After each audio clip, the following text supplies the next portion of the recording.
الحمد لله نحمده ونستعينه ونستغفره ونؤمن به ونتوكل عليه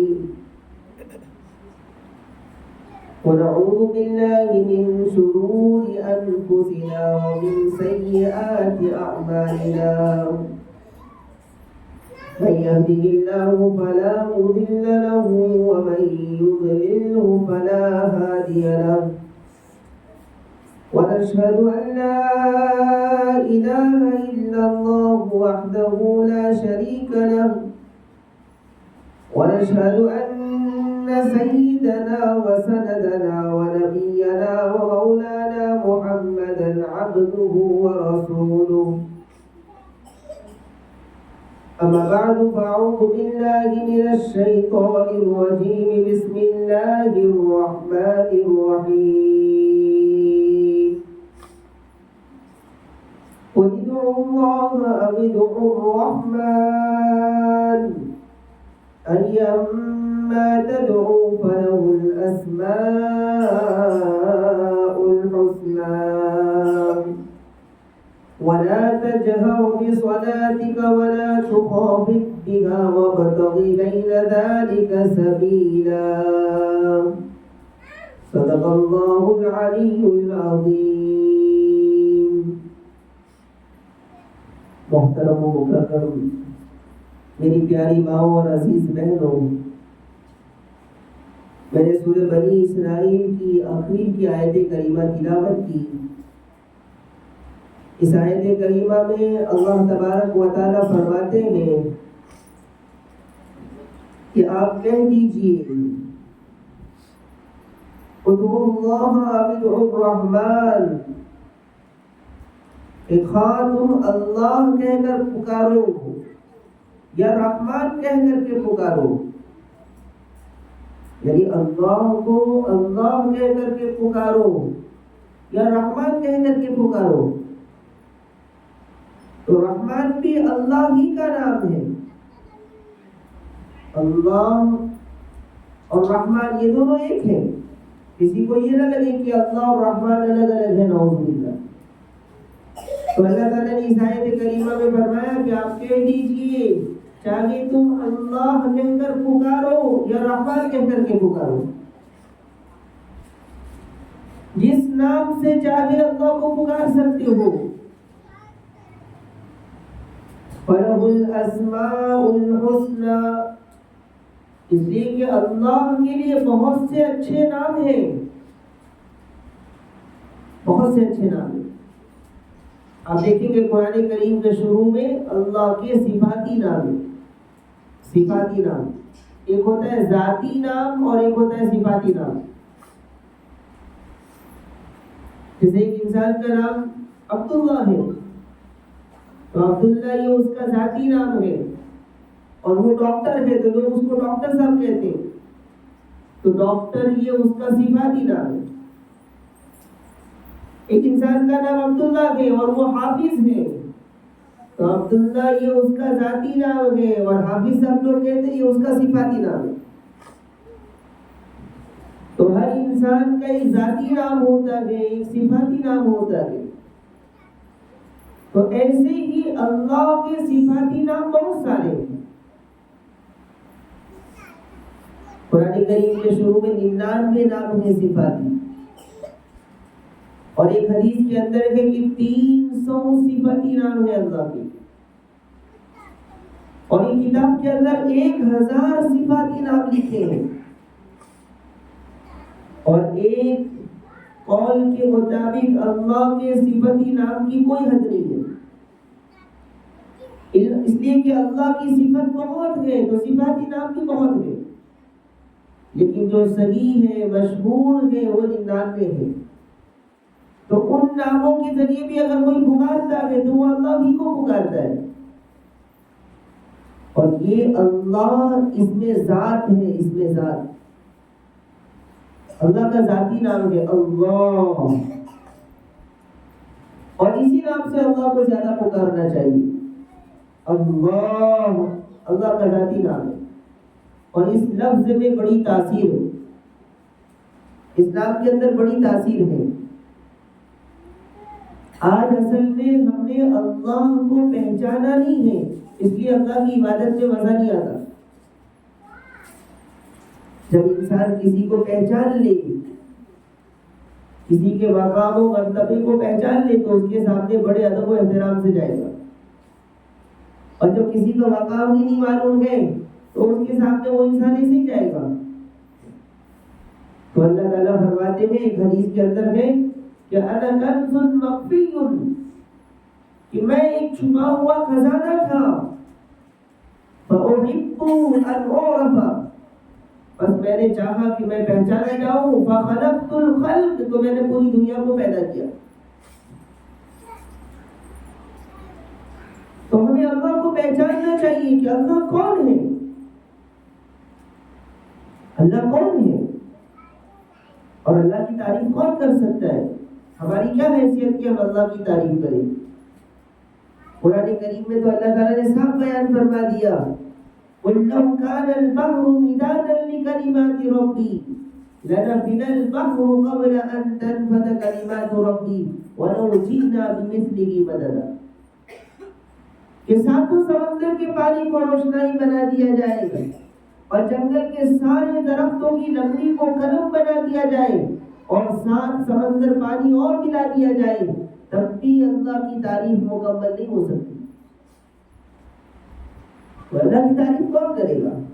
ہم نے تو اللہ کو پہچانا ہی نہیں ہے۔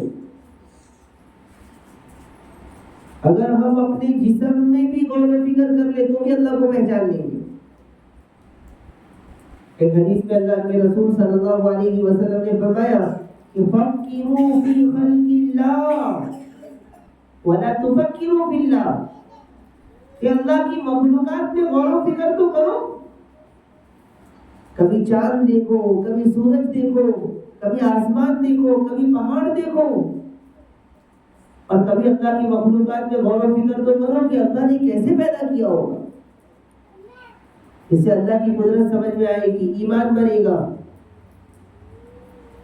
اللہ تعالیٰ قرآن کریم میں فرماتا ہے افلا ينظرون الى الابل كيف خلقت والى السماء كيف رفعت،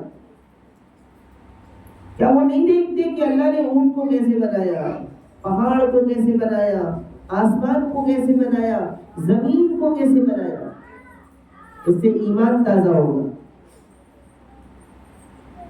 جب اللہ کی قدرت میں غور و فکر کریں گے تو ایمان بنے گا، اور جب اللہ کو پہچانیں گے، ایمان بنے گا، تو بھی عبادت میں مزہ آئے گی، ورنہ عبادت میں مزہ نہیں آئے گا۔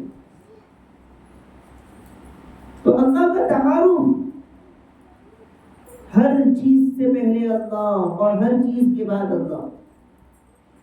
ہماری زندگی کے ہر لمحے میں اللہ ہونا چاہیے، ہمارے دل کے ہر دھڑکن میں اللہ اللہ کی آواز آنی چاہیے، ہماری ہر سانس جو اندر جاتی ہے اور باہر نکلتی ہے اس میں صرف اللہ اللہ کی آواز آنی چاہیے، اللہ سے اتنی محبت ہونی چاہیے۔ اللہ تعالیٰ ہمیں اپنی محبت نصیب کرے۔ اللہ کے خزانے میں عجیب و غریب اللہ کی قدرتیں ہیں، کبھی غور تو کریں، کبھی سوچے تو صحیح۔ ہم نے تو اللہ کو یاد کرنا بھی چھوڑ دیا، مصیبت کے وقت اللہ یاد آتا ہے، جب تکلیف میں بہت بڑی پریشانی میں مبتلا ہو جائے تو اللہ یاد آتا ہے، ورنہ اللہ یاد نہیں آتا۔ تو اللہ کا ایک ذاتی نام ہے اور ایک صفاتی نام بھی ہے۔ تو صفاتی نام بہت سارے ہیں اور ذاتی نام ہے اللہ، اور اس نام کی ایسی تاثیر ہے، وہ نام اتنا بابرکت ہے، اس نام کے اندر ایسا رعب ہے کہ جب سے دنیا بنی ہے بہت سے لوگ ایسے آئے جنہوں نے اپنے خدا ہونے کا دعویٰ کیا، خدا ہونے کا دعویٰ کیا کہ میں رب ہوں۔ فرعون نے کہا انا ربکم الاعلی، لیکن آج تک کسی نے اپنے اللہ ہونے کا دعویٰ نہیں کیا۔ تاریخ کی کتاب میں لکھا ہے کہ کسی نے بھی آج تک اللہ ہونے کا دعویٰ نہیں کیا کہ میں اللہ ہوں، نہیں بولا۔ نمرود نے، فرعون نے، جس نے بھی کہا اس نے رب ہونے کا دعویٰ کیا۔ اللہ کے علاوہ کوئی نہیں ہو سکتا، تو اللہ ہونے کا دعویٰ کوئی نہیں کر سکتا۔ اور جب سے دنیا بنی ہے تب سے لے کر کے آج تک مسلمان تو سوچ بھی نہیں سکتا، لیکن کسی بھی مذہب میں کسی انسان نے آج تک کبھی بھی اپنا نام اللہ نہیں رکھا ہے، اللہ نہیں رکھا۔ اس نام کی تاثیر یہ کوئی نہیں رکھ سکتا، اور مسلمانوں کے لیے تو جائز بھی نہیں ہے۔ تو یہ اس نام کی تو بڑی خاصیت ہے کہ کسی نے آج تک اللہ ہونے کا دعویٰ نہیں کیا، اور کسی نے آج تک رکھا نہیں، اور قیامت تک کوئی رکھے گا نہیں اس کا وزن۔ اور یہ لفظ اتنا پیارا لفظ ہے،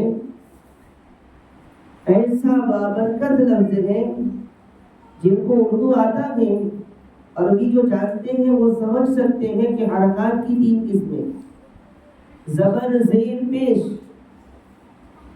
اور زبر یہ سب سے آسان حرکت ہے، اس کو اخف الحرکات کہتے ہیں، یعنی جس کو بولنا بہت آسان ہے۔ زیر تھوڑا مشکل ہے، پیش تھوڑا مشکل ہے، لیکن زبر کا ادا کرنا بہت آسان ہے، اس لیے کہ زبر میں آواز اوپر کی طرف جاتی ہے، اور اس کا ادا کرنا بہت آسان ہوتا ہے۔ اور ایک چھوٹا سا بچہ جس کو کچھ بھی بولنا نہیں آتا ہے، وہ جب بولنا شروع کرتا ہے تو زیادہ تر ایسا الفاظ بولتا ہے، اما، یہ الفاظ زیادہ نکلتے ہیں جو زبر والے ہوتے ہیں۔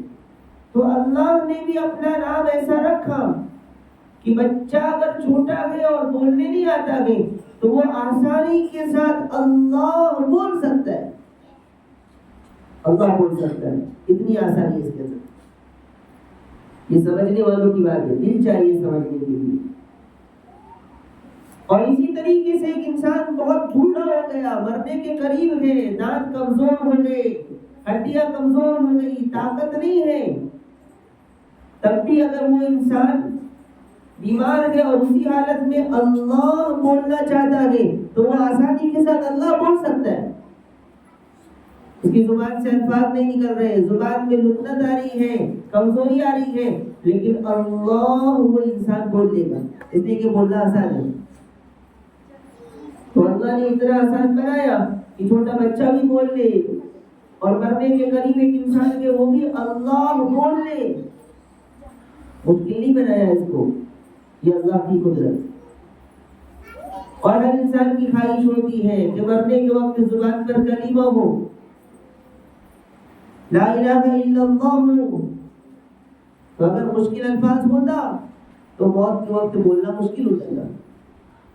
اللہ نے اتنا آسان بنایا کہ مرنے سے پہلے انسان دنیا سے بولتا ہوا جا رہا ہے۔ آپ دیکھیں گے کہ جب انسان مر جاتا ہے تو منہ کھلا رہتا ہے، آپ دیکھیں گے کہ انسان مر گیا تو اس کا منہ کھلا ہوا ہے۔ تو اس کی ایک بڑی وجہ یہ بھی لکھی ہے کہ اس وقت آخری میں انسان اللہ بولتا ہے، اور اللہ بولتے وقت منہ کھل جاتا ہے۔ آپ بول کر دیکھیں، اللہ جب بولے گا انسان تو اس کا منہ کھلا رہے گا، منہ بند کرنے کی بھی ضرورت نہیں ہے، اتنا آسان لفظ ہے کہ اس کو بولنے کے لیے منہ بھی بند نہیں کرنا پڑے گا آپ کو، اللہ۔ اور اسی لفظ سے زمین و آسمان قائم ہے۔ اللہ کے نام میں صرف اتنی طاقت ہے تو اللہ کی ذات میں کیسی طاقت ہوگی، اندازہ نہیں لگا سکتے۔ جب اللہ کے نام میں اتنی تاثیر ہے تو اللہ کی ذات، اس کا تو اندازہ ہی نہیں لگا سکتے۔ ایک حدیث کے اندر آتا ہے، اللہ کے رسول صلی اللہ علیہ وسلم نے فرمایا کہ لا تقوم الساعة حتى يقال في الأرض اللہ اللہ، کہ قیامت اس وقت تک نہیں آ سکتی جب تک زمین پر ایک بھی اللہ اللہ کہنے والا باقی ہو۔ دنیا کے اندر صرف ایک انسان اللہ کہنے والا باقی رہے گا تب بھی قیامت نہیں آئے گی. یہ کس چیز کی برکت ہے؟ اسلام کی برکت. اسلام کی اتنی برکت کہ اس نام کی برکت سے اگر یہ دنیا میں ہے تو قیامت آنے سے رک گیا، آسمان زمین پر گرنے سے رک گیا، چاند سورج گرنے سے رک گیا. جیسے ہی دنیا کے اندر اللہ کہنے والا ختم، قیامت آ جائے گی. تو محدثین نے فرمایا کہ اگر یہ لفظ دنیا میں ہو تو قیامت رک گئی، اگر یہ لفظ دنیا میں ہے تو قیامت نہیں آ سکتی. اگر یہ لفظ مومن کے دل میں اگر بیٹھ جائے، اگر مسلمانوں کے دلوں میں اس لفظ کی محبت پیدا ہو جائے تو دنیا کی کوئی مصیبت اس کی زندگی میں نہیں آ سکتی. اللہ ہمیں اس کا یقین نصیب فرمائے. ایسا لفظ دیجیے. اللہ کی محبت، اللہ کے نام کی محبت، دعاؤں کی محبت ہونی چاہیے ہمارے دلوں کے اندر. اور ایک حدیث میں آتا ہے کہ جب سب سے آخری مرتبہ دنیا کے اندر اللہ کہنے والا اللہ کہے گا، سب سے آخری مرتبہ، تو اس اللہ کہنے کے 40 سال کے بعد قیامت آئے گی. سب سے آخری مرتبہ کسی نے اللہ کہا اور اس کہنے والے کے کہنے کے 40 سال کے بعد قیامت آئے گی. تو محدثین نے فرمایا کہ اس سے پتہ چلا کہ ایک مرتبہ اگر کوئی اللہ کہہ دے تو 40 سال تک اس کا اثر رہے گا. ایک مرتبہ اگر اللہ کوئی کہے تو 40 سال تک اس کا اثر رہے گا. تو اگر ہم ہر وقت اللہ کا نام لیں گے، اللہ کا ذکر کریں گے، اللہ کو یاد کریں گے تو ہماری زندگی میں کتنا اثر ہوگا اس کا. شرط یہ ہے کہ لوگ اللہ کا نام لیں. اب تو ہماری زبان پر بسم اللہ بھی جلدی نہیں آتا. حضرت نوح علیہ السلام کا واقعہ معلوم ہے آپ کو کہ حضرت نوح علیہ السلام بہت بڑے اللہ کے نبی اور 950 سال تک دین کی دعوت دیتے رہے. 950 سال تک. اور 950 سال میں صرف 40 سے 80 لوگ مسلمان ہوئے. 40 سے 80 لوگ مسلمان ہوئے. قوم نے ان کو ستایا، ان کو مارا، ان کو برا بھلا کہا، ان کو پاگل کہا، ان کو دیوانہ کہا. آخر میں حضرت نوح علیہ السلام جب تھک گئے تو اللہ نے ان کو کشتی بنانے کا حکم دیا. کشتی. تو حضرت نوح علیہ السلام ایک بہت بڑی کشتی بنانے لگے. جب حضرت نوح علیہ السلام کشتی بنانے لگے تو قوم کے لوگ وہاں سے گزرتے تو قوم کے لوگ کہتے کہ نوح تم پڑھائی کب سے بن گئے، کارپینٹر بن گئے، تم تو اپنے آپ کو نبی کہتے تھے، یہ کیا ہو گیا؟ تم تو کشتی بنا رہے ہو. اور یہ کشتی کہاں چلے گی؟ کیا یہ کشتی ریگستان میں چلے گی؟ سمندر تو بہت دور ہے. کیا یہ کشتی کو بیل کھینچ کر کے لے جائیں گے؟ ایسی جگہ پر کشتی بنانے کی کیا ضرورت؟ اس طریقے سے مذاق اڑانے لگے. لیکن حضرت نوح علیہ السلام کسی کی طرف توجہ نہیں دیتے، کسی کا جواب نہیں دیتے، اپنے کام میں لگے رہتے. اس لیے جب آپ کسی مشن پر ہو اور کسی کام میں ہو تو اعتراض کرنے والے اور پریشان کرنے والوں کے جواب دینے میں نہ پڑے، بلکہ اپنے کام میں، اپنے مشن میں لگے رہے. پھر ایک وقت آیا کہ کشتی بنی، کشتی تیار ہو گئی اور اللہ نے زمین کو حکم دیا اور زمین سے پانی کے چشمے بہنے لگے. آسمان کو حکم دیا، آسمان سے پانی برسنے لگا اور پوری دنیا میں پانی ہی پانی. تو اللہ نے فرمایا کہ نوح تمہارے ساتھ جو ایمان والے ہیں ان کو کشتی میں بٹھا لو. اور 2 کلمے دیے حضرت نوح علیہ السلام کو، صرف 2 کلمے.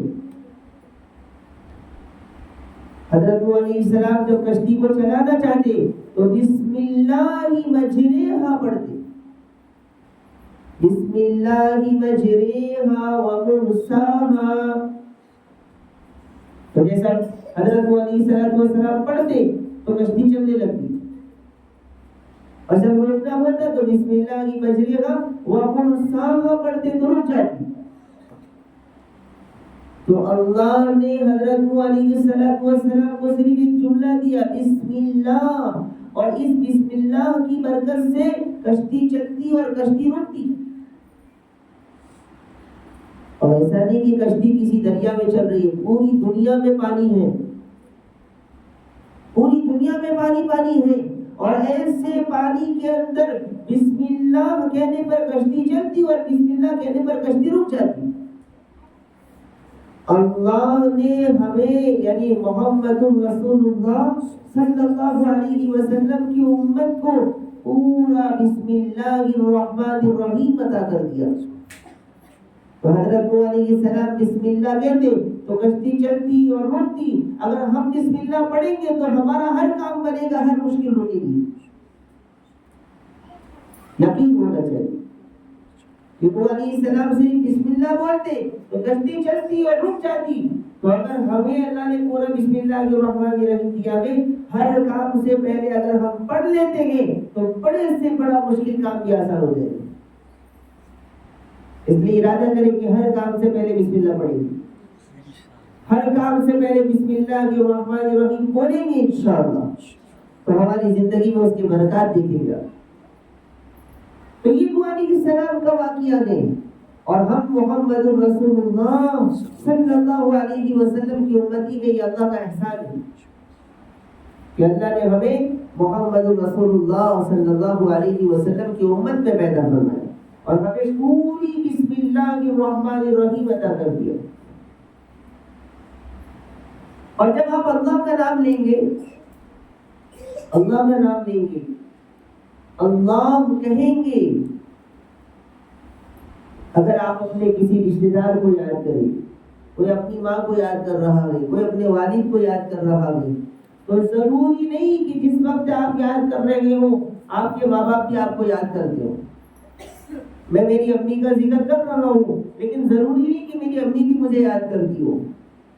لیکن اللہ تعالیٰ کا کیسا قانون ہے، اللہ تعالیٰ نے قرآن کریم میں صاف فرما دیا، فَاذْكُرُونِي أَذْكُرْكُمْ، کہ جب بھی تم مجھے یاد کرو گے میں تم کو یاد کروں گا۔ اب کوئی چاہتا ہے کہ اللہ اس کو یاد کرے تو وہ اللہ کا نام لے،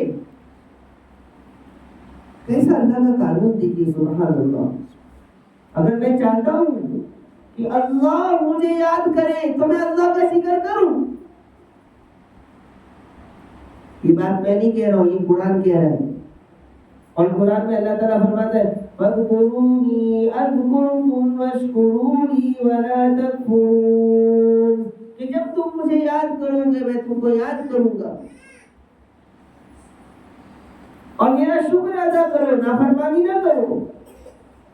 اور حدیث میں اللہ کے رسول صلی اللہ علیہ وسلم فرماتے ہیں کہ جب ہم اللہ کو دل میں یاد کرتے تو اللہ بھی دل میں یاد کرتا ہے، اور جب ہم اللہ کو مجمع میں یاد کرتے ہیں، جیسے اس مجمع کے اندر اللہ کا ذکر ہو رہا ہے، اللہ کا نام لیا جا رہا ہے، اللہ کی بڑائی بیان کی جا رہی ہے الحمدللہ اس مجمع کے اندر، تو ہمارے نبی صلی اللہ علیہ وسلم نے فرمایا کہ جب تم مجمع میں اللہ کو یاد کرو گے تو اللہ اپنے پاس جو مجمع کے فرشتوں کا،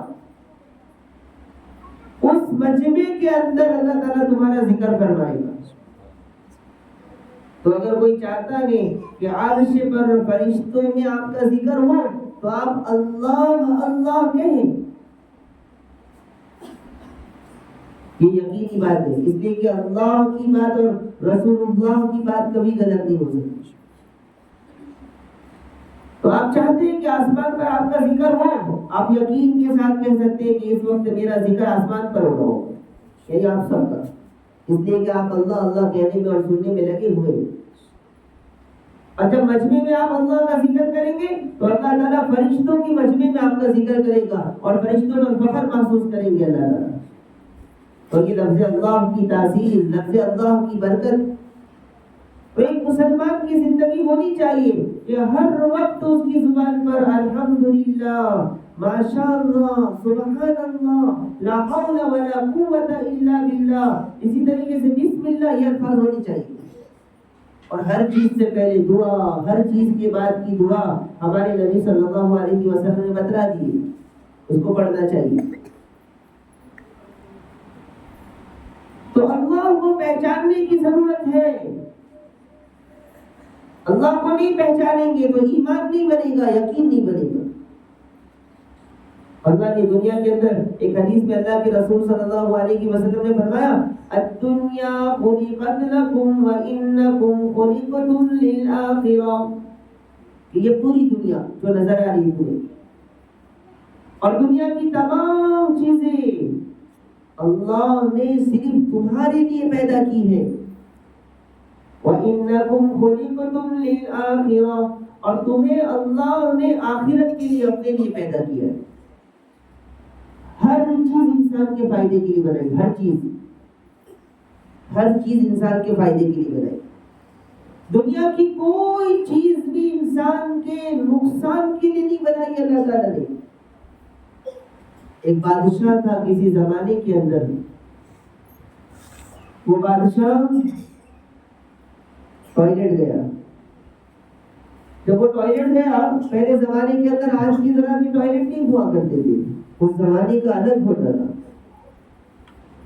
تو اس کو ٹوائلٹ کے اندر کیڑے نظر آئے, وائٹ کیڑے.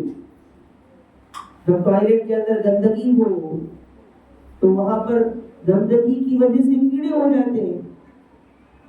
تو بادشاہ گیا تو اس کو تکلیف ہوئی کیڑے کو دیکھ کر کے, تو وہ دل میں سوچنے لگا کہ اس کیڑے کو بنانے کی کیا ضرورت تھی اللہ تعالیٰ. وہ کہنے لگا اس کیڑے کو بنانے کی کیا ضرورت تھی, اس سے کیا فائدہ ہوگا انسان کا. تو اس نے اللہ کی ایک قدرت کو, اس لیے کہ دنیا کے اندر ہر چیز اللہ کی قدرت ہے, تو اس نے اللہ کی ایک قدرت کا انکار کیا, کہا اس کو بنانے کی کیا ضرورت تھی. تو تھوڑے دن کے بعد وہ بادشاہ بیمار ہو گیا.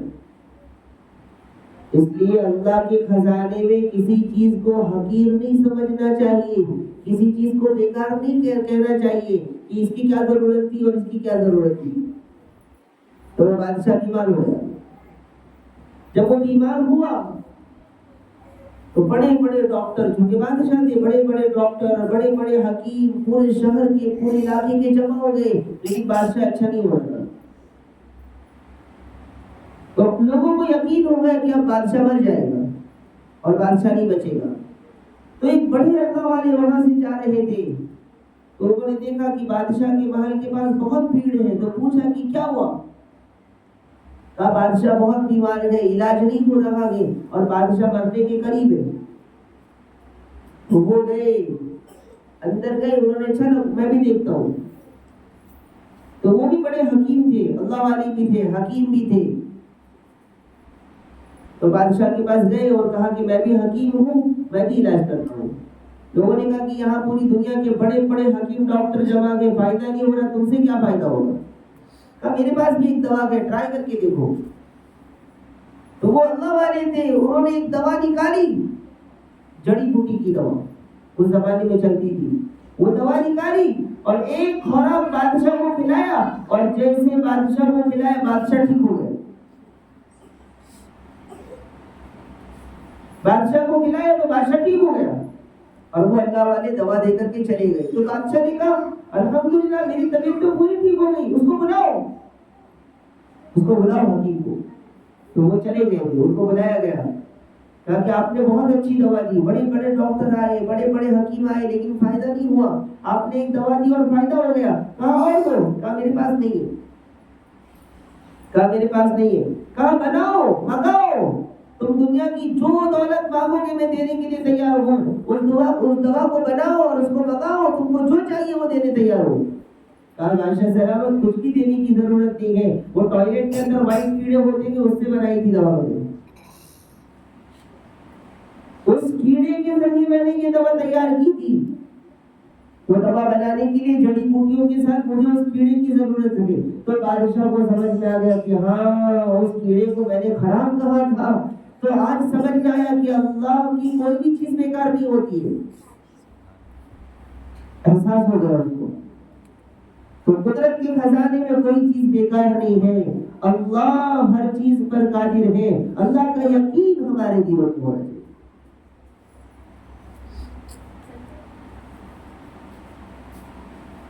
ایک باغ والے کو کسی نے پوچھا کہ تم نے اللہ کو کیسے پہچانا, تم نے اللہ کو کیسے پہچانا. صبح سے شام تک اللہ کی کتنی نعمتیں استعمال کرتے ہیں، کتنی نعمتیں کھاتے ہیں، کتنی نعمتیں پیتے ہیں، لیکن کبھی ہم نے اس پر اللہ کا شکر ادا کیا؟ ہم تو کھانے کے بعد بھی الحمدللہ نہیں بول پاتے. تو کتنی نعمتیں استعمال کر رہے ہیں ہم لوگ صبح سے شام تک. ایک بڑے بادشاہ تھے ہارون رشید رحمت اللہ علیہ.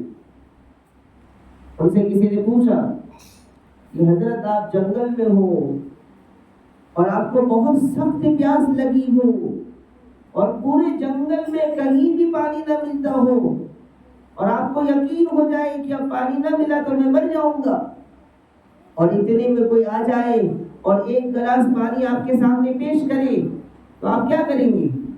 تو ہارون رشید نے کہا کہ میں کہوں گا کہ میں پانی دے دو اور اس کے بدلے میں تم کو آدھی حکومت دینے تیار ہوں. پوری دنیا پر حکومت کرنے والا بادشاہ تھا ہارون رشید، اور آدھی حکومت دے کر کے وہ پانی خرید کر میں پی لوں گا. اور اللہ ہمیں بغیر خریدے ہوئے صبح سے شام تک کتنا پانی پلا رہا ہے. تو ان سے بھی پوچھا گیا کہ حضرت آپ پانی پی لیں گے اور آپ کو پیشاب نہیں آئے گی. صرف پانی پینا ہی اللہ کی نعمت نہیں، پانی کا جسم سے باہر نکلنا بھی اللہ کی بڑی نعمت ہے. تو کہا کہ حضرت آپ نے پانی تو پی لیا لیکن آپ کا پیشاب باہر نہیں آ رہا آگے اور اس کی وجہ سے تکلیف ہو رہی ہے، اس کی وجہ سے مر جاتا ہے انسان، تو آپ کیا کریں گے؟ ہارون رشید نے کہا کہ اگر ایسے وقت پر کوئی مجھے مل جائے جو ایسی کوئی دوا دے جس سے میرا پیشاب نکل جائے تو میں آدھی حکومت دے دوں گا اور وہ دوا خرید لوں گا. تو کہنے والے نے کہا کہ حضرت آپ کے پورے حکومت کی قیمت اور آپ کی پورے بادشاہت کی قیمت صرف ایک گلاس پانی ہے. نہیں سمجھے آپ؟ یعنی پوری حکومت کی قیمت ایک گلاس پانی میں خریدا اور ایک گلاس پانی جو پیا تھا اس کے پیشاب کے لیے دوا خریدی، پوری حکومت ختم ہو گئی. صبح سے شام تک کتنی مرتبہ اللہ کی نعمت کھاتے ہیں، پانی پیتے ہیں، لیکن کبھی ہم نے سوچا کہ یہ پانی کہاں سے آ رہا ہے؟ یہ پانی کون بنا رہا ہے؟ یہ پانی کس نے بنایا؟ کس نے میری پیاس کو بجھایا؟ اور افطار کے وقت جب افطاری کرنے بیٹھے تو ایک انسان جس نے سنت کے مطابق روزہ رکھا تھا اسے اس پانی کی قدر ہوتی ہے کہ اس پانی کے اندر کیا تاثیر ہے. کبھی وہ پانی پینے کے بعد الحمدللہ کہے، کبھی سبحان اللہ کہے، کبھی اللہ اکبر کہے، اور سوچے تو صحیح کہ کون ہے وہ ذات جس نے پانی میں اتنی لذت رکھا کہ آج میری پیاس بجھ گئی. افطاری میں سارا سامان مل جائے، پانی نہ ملے. افطاری میں ساری چیزیں ہو اور پابندی ہو کہ آج افطاری میں اور کھانے میں پانی نہیں ملے گا، تو کیا برداشت کر پائیں گے اس کو؟ کیسی نعمت اللہ کی. لیکن کبھی بھی ہم نے اس پر اللہ کا شکر، اس لیے اللہ کی ہر نعمت پر اللہ کا شکر ادا کریں. آپ درس قرآن میں یہ بھی اللہ کا شکر ہے، الحمدللہ اللہ کا کرم ہے، احسان ہے.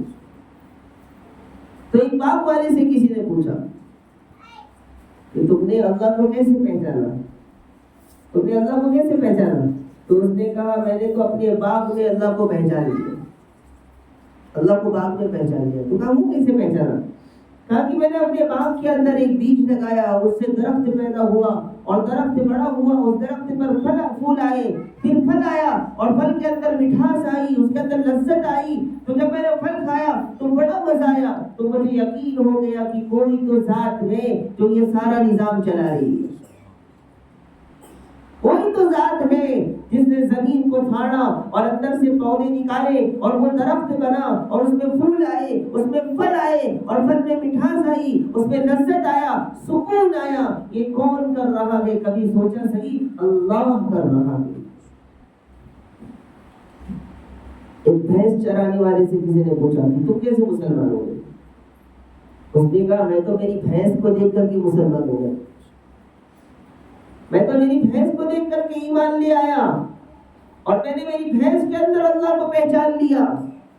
کہا بھینس سے اللہ کو کیسے پہچانا؟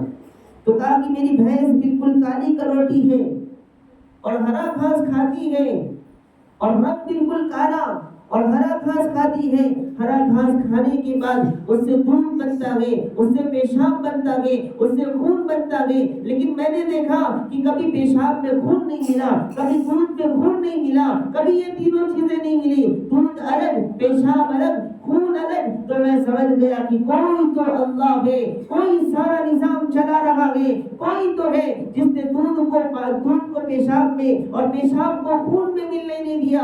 کالی بھینس کے اندر سے بالکل سفید اور پاکیزہ دودھ نکل رہا ہے، اس میں ذرہ برابر پیشاب نہیں ملا، اس میں ذرہ برابر خون نہیں ملا۔ بھینس کالی تھی، ہرا گھاس کھایا تھا، لیکن پھر بھی سفید دودھ باہر آ رہا ہے۔ تو میں پہچان گیا کہ اللہ ہے جو سارا نظام چلا رہا ہے۔ تو ہم بھی تو ذرا سوچیں کہ ہماری زندگی، اس کا پورا نظام کہاں سے چل رہا ہے؟ اللہ سارا نظام چلا رہا ہے۔ اس لیے یاد رکھیں، اللہ کے ناموں میں بڑی برکت ہے۔ اللہ کے بغیر زندگی میں کوئی چیز نہیں ہے ہمارے پاس۔ اس لیے میری مائیں اور بہنیں آج سے اللہ والی بن جائیں، اللہ سے محبت کرنے والی بن جائیں۔ وہ بھینس چرانے والا اللہ کو پہچان گیا، ہم مدرسے میں ایمان والے ہو کر بھی اللہ کو نہیں پہچان پا رہے۔ یہ کیسی زندگی ہے؟ تو اللہ کے بغیر کچھ بھی نہیں ہے، اللہ کے بغیر کچھ بھی نہیں ہے۔ اللہ اللہ میں لذت ہے، اللہ اللہ میں سکون ہے، اللہ اللہ میں دل کی تسلی رکھی اللہ نے۔ کسی نے بہت بہترین کہا کہ نہ دنیا سے، نہ دولت سے، نہ گھر آباد کرنے سے، نہ دنیا سے، نہ دولت سے، نہ گھر آباد کرنے سے تسلی دل کو ملتی ہے خدا کو یاد کرنے سے۔ یاد تو کریں، کبھی رات کے اندھیرے میں اٹھ کر کے اللہ اللہ کریں، اللہ کو پکاریں۔ ایک ماں تھکی ہوتی ہے، ماں کی مثال اللہ کے ساتھ نہیں دے سکتی، اس لیے اللہ کی ذات تو بہت بڑی، اللہ کی رحمت بہت بڑی ہے، پھر بھی سمجھانے کے لیے چھوٹی سی مثال دے رہا ہوں کہ پورے دن ماں تھکی ہو، ماں بیمار ہو، ماں پریشان ہو، اور ماں تھک کر کے سوئی ہو، اور بچہ نیند میں اگر ماں کہہ کر کے پکارے تو وہ ماں تڑپ کر کے اٹھ جاتی۔ تو جب ایک بندہ رات کی اندھیریوں میں اٹھ کر کے اللہ اللہ کہے گا تو کیا وہ اللہ کو جوش نہیں آئے گا؟ وہ اللہ تڑپ نہیں جائے گا اپنے بندے کے لیے کہ مانگ میرے بندے تجھے کیا چاہیے میں دینے کے لیے دے گا؟ تو شرط ہے کہ اللہ سے جڑے، لوگوں پر بھروسہ نہ کریں، دنیا پر بھروسہ نہ کریں۔ میں نے ایک قانون بتلایا تھا کہ اللہ کا قانون ہے، جو جس پر بھروسہ کرے گا اللہ اس کو اس کے حوالے کر دے گا۔ اگر ہم اللہ پر بھروسہ کریں گے، اللہ ہماری ساری ضرورتیں غیب سے پورا کر دے گا۔ تو اللہ کے ناموں میں بڑی تاثیر رکھی ہے۔ پوری بسم اللہ الرحمن الرحیم اللہ نے ہمیں دے دیا کہ بسم اللہ الرحمن الرحیم پڑھو۔ آپ کو معلوم ہے بسم اللہ الرحمن الرحیم کے اندر 19 حروف ہیں، 19، اور جہنم کو اٹھانے والے، جہنم کو پکڑنے والے جو اٹھا کر رکھے ہوئے فرشتے وہ بھی 19 ہیں۔ تو کہ جو کثرت سے بسم اللہ الرحمن الرحیم پڑھے گا تو اس 19 فرشتے نے جو جہنم کو اٹھا رکھا ہے، اس جہنم کے عذاب سے اللہ اس کو محفوظ رکھے گا۔ اور ہر وقت بسم اللہ کا معمول بنائے، خود پڑھیں گے، آپ پڑھیں گے تو آپ کے چھوٹے بچے بھی سیکھیں گے۔ آپ کی زبان سے جب بسم اللہ جب بچہ سنے گا تو وہ بھی بولے گا، اس کے دل میں بھی جذبہ پیدا ہوگا۔ اور ہمیں معلوم ہونا چاہیے، ہمیں تو کچھ معلوم ہی نہیں، اور ہم تو دین کے بارے میں سننا بھی نہیں چاہتے ہیں، دین کے بارے میں سننے کا شوق بھی نہیں رکھتے ہیں۔ دنیا کا نظام اللہ نے ایسا بنایا ہے کہ پوری دنیا کے اندر ہر وقت ایک سیکنڈ کے لیے بھی خالی نہیں، ہر وقت دنیا میں اللہ کا نام لیا جا رہا ہے، ہر وقت۔ آپ جو اذان سنتے ہیں نا، اذان ہمارے محلے میں اذان ہوتی ہے ختم ہو جاتی ہے، ایسا نہیں ہے۔ دنیا کا اللہ نے ایسا نظام بنایا ہے کہ ہر اسٹیٹ اور ہر کنٹری کے ٹائم میں تھوڑا فرق ہے۔ ہمیں معلوم ہونا چاہیے کہ ہمارے ہندوستان میں 1.25 گھنٹے کا ٹائم کا فرق ہے پورے ہندوستان کے اندر. ایسے ہی دنیا کے اندر الگ الگ ٹائم ہیں، کہیں 2.5 گھنٹے کا، کہیں 4 گھنٹے کا، کہیں 5 گھنٹے کا، کہیں آدھی رات کا، کہیں 1 رات کا، کہیں 1 دن کا. تو اللہ نے ایسا نظام بنایا ہے کہ انڈونیشیا سے اذان شروع ہوتی ہے اور پوری دنیا میں اذان ہوتے رہتی ہے. ایک جگہ اذان ختم ہوتی نہیں کہ دوسری جگہ شروع ہوتی ہے، اور 24 گھنٹے اذان اور نماز ہو رہی ہے. 24 گھنٹے 24 گھنٹے میں ہر وقت کہیں نہ کہیں اذان ہو رہی ہے اور کہیں نہ کہیں نماز ہو رہی ہے. اللہ کا ذکر چالو ہے، اللہ کا نظام چالو ہے.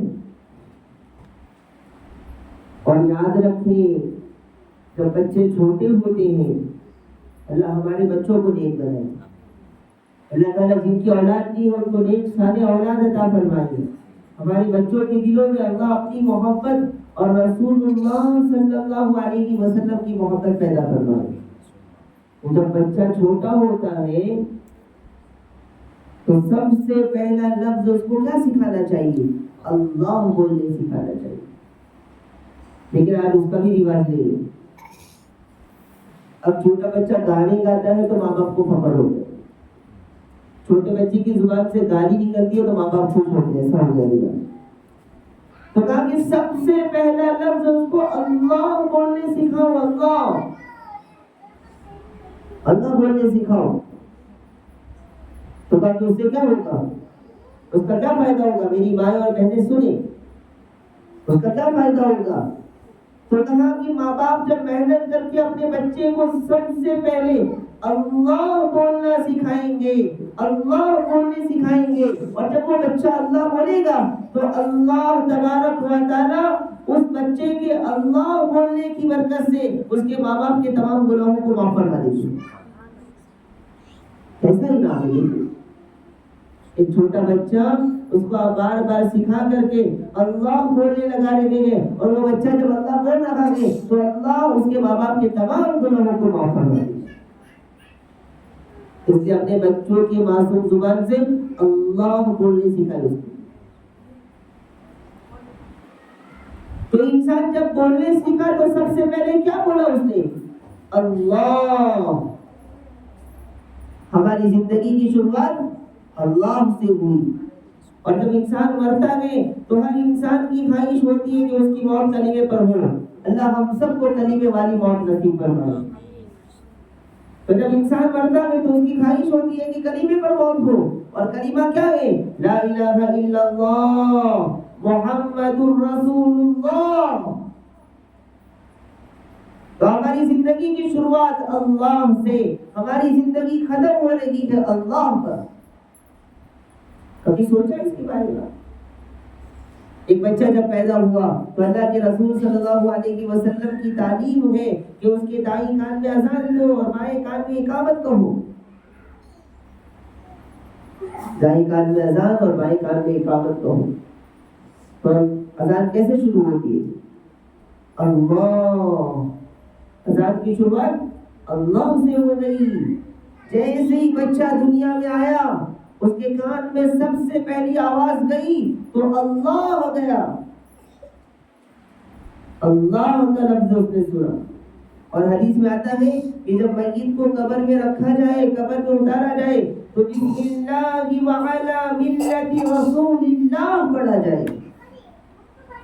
کیسا اللہ نے نظام بنایا کہ بچہ جب دنیا میں آیا سب سے پہلا لفظ اس کے کان میں اللہ گیا، اور جب قبر میں اتارا جا رہا ہے دنیا سے جاتے جاتے سب سے آخری لفظ اللہ کا سن رہا ہے. جب بولنے سیکھا سب سے پہلے اللہ بولا، جب مر رہا ہے سب سے آخری لفظ اللہ بول کر کے دنیا سے جا رہا ہے.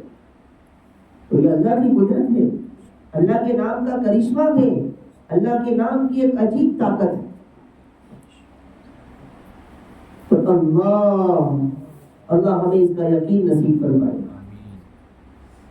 اور سنیں، ہر وقت جو دنیا میں اذان ہو رہی ہے، پوری دنیا کی سرزمین پر ہر مسجدوں میں ہر جگہ پر جو اذان ہو رہی ہے وہ اذان کیسے شروع ہوتی ہے؟ اللہ سے. اور اذان ختم کیسے ہوتی ہے؟ لا الہ الا اللہ. اذان کی شروعات اللہ سے، اذان ختم ہو رہی ہے اللہ پر۔ نماز کھڑی ہونے والی ہے، نماز کے لیے اقامت کہی جاتی ہے، اقامت شروع ہوتی ہے اللہ سے اور اقامت ختم ہوتی ہے اللہ پر۔ آپ کتنی بار نماز پڑھ چکے ہیں، لیکن آپ نے کبھی یہ نہیں سوچا جب نماز شروع کرتے ہیں تو آپ کہتے ہیں اللہ اکبر، اور جب نماز ختم کرتے ہیں السلام علیکم ورحمۃ اللہ۔ سبحان اللہ، کیا نظام ہے اللہ کا۔ نماز شروع اللہ کے نام سے، نماز ختم اللہ کے نام سے، اذان شروع اللہ کے نام سے، اذان ختم اللہ کے نام سے، اقامت شروع اللہ کے نام سے، اقامت ختم اللہ کے نام سے، دنیا بنی اللہ کے نام سے، دنیا ختم اللہ کے نام سے۔ پھر اللہ کے علاوہ ہمارا کوئی نہیں ہونا چاہیے، اللہ کے علاوہ کسی سے محبت، اللہ کے علاوہ کسی پر بھروسہ، اللہ کے علاوہ کسی سے کچھ مانگنا نہیں، سب اللہ کی۔ یہ اللہ کے نام کی تاثیر،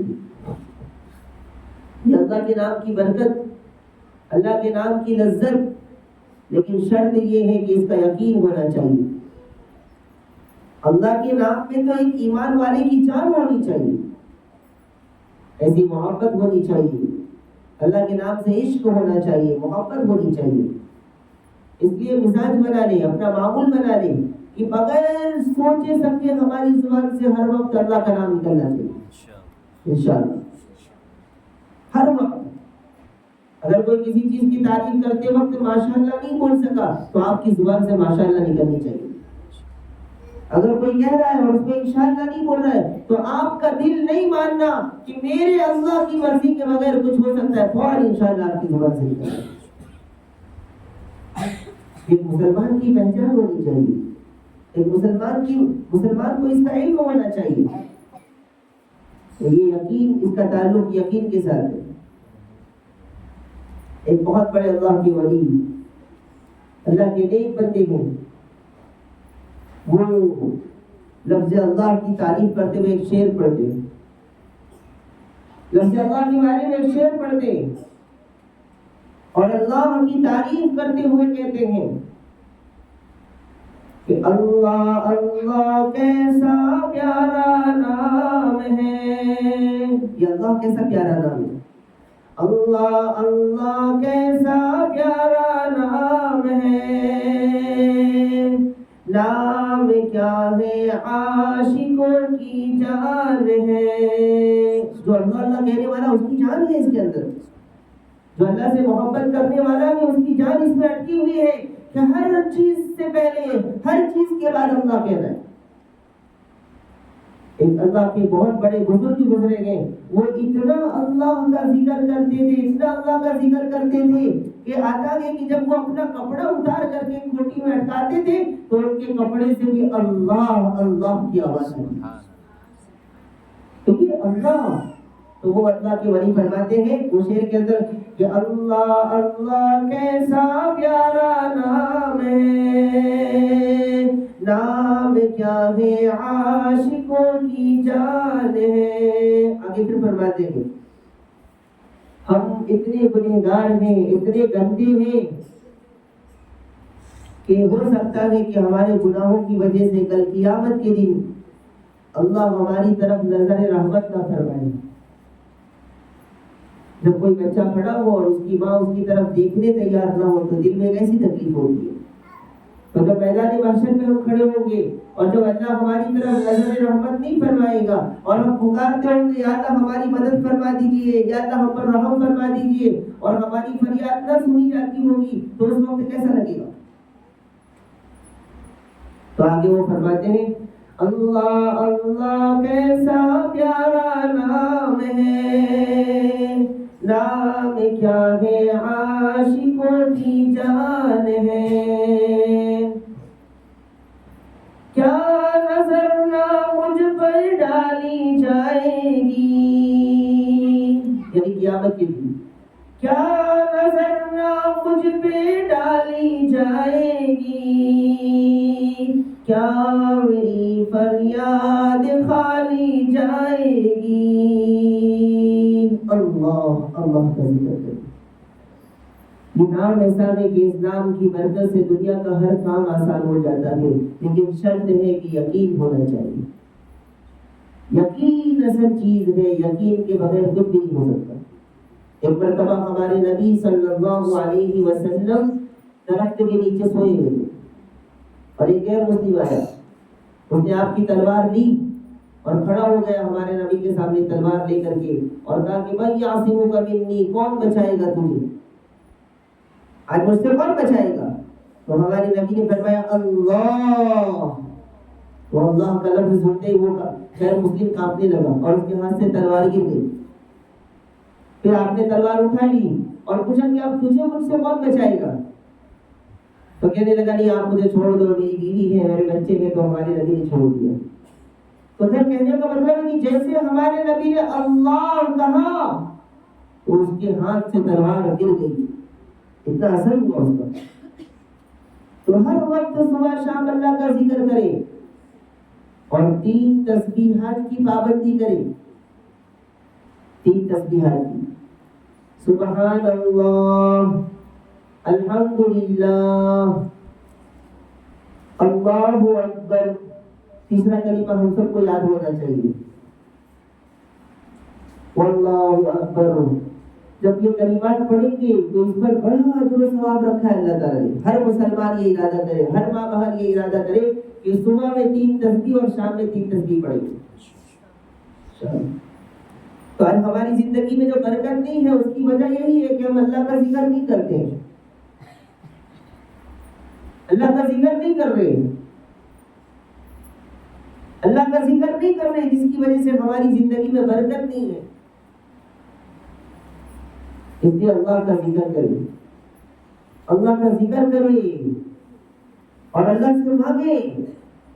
3 تسبیح پڑھے، صبح میں 100 مرتبہ تیسرا کلمہ پڑھے۔ پہلی تسبیح سبحان اللہ والحمد للہ ولا الہ الا اللہ واللہ اکبر ولا حول ولا قوة الا باللہ، 100 مرتبہ پڑھے۔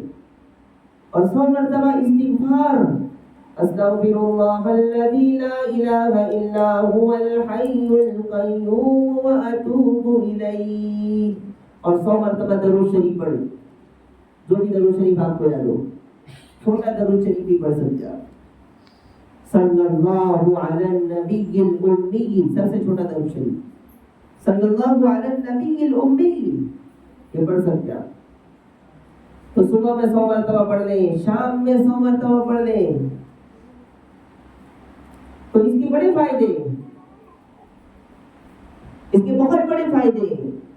ایک بہت بڑے صحابی ہیں حضرت ام ہانی رضی اللہ تعالیٰ عنہ، وہ فرماتی ہے کہ ہمارے نبی صلی اللہ علیہ وسلم ہمارے گھر تشریف لائے تو میں نے عرض کیا کہ یا رسول اللہ میں تو بوڑھی ہو گئی ہوں اور میں تو بہت لمبا چوڑا وظیفہ نہیں پڑھ سکتی، مجھے چھوٹے چھوٹے وظیفے بتا دے تاکہ میں پڑھ لوں اور اس پر مجھے بڑا اجر و ثواب ملے۔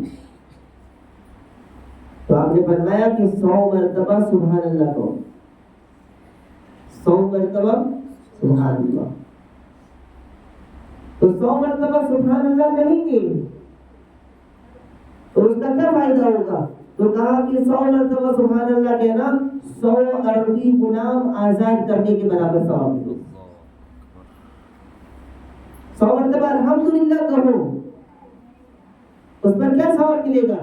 تو کہا کہ 100 عربی گھوڑے ساز و سامان کے ساتھ اللہ کے راستے میں صدقہ کرنے کا ثواب ملے گا۔ 100 عربی گھوڑے، ایک گھوڑے کی قیمت تو معلوم کیجیے، بہت عربی گھوڑا، 100 عربی گھوڑے کا ثواب، وہ بھی سامان کے ساتھ۔ اور اللہ اکبر کہیں 100 مرتبہ پڑھ لو لا الہ الا اللہ، تو اس کا کیا ثواب ملے گا؟ تو کہا کہ 100 اونٹ اللہ کے راستے میں قربان کرنے کا ثواب ملے گا، 100 اونٹ۔ ایسا انعام تو دیکھیے آپ، بارش ہو رہی ہے، صرف ابھی میں نے 2-3 مرتبہ بولا تو اس پر بھی اللہ نے اجر و ثواب دیا ہوگا، آپ نے سنا تو آپ کو بھی دیا ہوگا۔